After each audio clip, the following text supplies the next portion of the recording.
സുരേഷ് ഗോപി സിനിമയിൽ അഭിനയിച്ച് ഫലിപ്പിച്ച വേഷങ്ങൾ നിരവധിയാണ്. രാഷ്ട്രീയക്കാരെ മുൾമുനയിൽ നിർത്തുന്ന പോലീസ് ഓഫീസർ, മകൾക്കായി ജീവിച്ച അച്ഛൻ, സ്വന്തം പ്രാണനെ വിട്ടുകൊടുക്കുന്ന കാമുകൻ, അങ്കക്കല് തീരാത്ത ചേകവൻ, ആടിത്തളർന്ന തെയ്യക്കാരൻ, അങ്ങനെ നിരവധി വേഷങ്ങൾ. എന്നാൽ സുരേഷ് ഗോപി ഇപ്പോൾ മറ്റൊരു യഥാർത്ഥ വേഷത്തിലാണ്.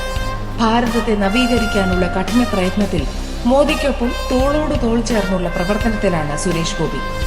ദന്തഗോപുരങ്ങളിലെ താരസങ്കല്പങ്ങൾ കണ്ട് ശീലിച്ച മലയാളിക്ക് സാധാരണക്കാരുടെ ജീവിത പരിസരങ്ങളിലേക്ക് ഇറങ്ങി വന്ന ഈ മണ്ണിലെ താരം അത്ഭുതമാകുന്നത് അങ്ങനെയാണ്. അതുകൊണ്ട് തന്നെ സുരേഷ് ഗോപിയുടെ വിജയം ആഗ്രഹമല്ല, ആവശ്യമാണ്. അഴിമതിയുടെ ചെളിക്കുണ്ടിൽ ഇടത് രാഷ്ട്രീയം ജീവശ്വാസത്തിന് പിടയുമ്പോൾ ഓർമ്മയുണ്ടാകണം ഈ മുഖം.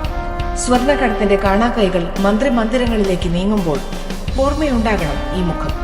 പാവപ്പെട്ട നിക്ഷേപകനെ ആത്മഹത്യയ്ക്ക് പ്രേരിപ്പിക്കുന്ന വിളയാട്ടങ്ങൾ കാണുമ്പോൾ ഓർമ്മയുണ്ടാകണം ഈ മുഖം. പൂരത്തിന്റെ വിശുദ്ധി തകർത്തെറിഞ്ഞ് അധികാര പ്രമത്തത കാണുമ്പോൾ ഓർമ്മയുണ്ടാകണം ഈ മുഖം.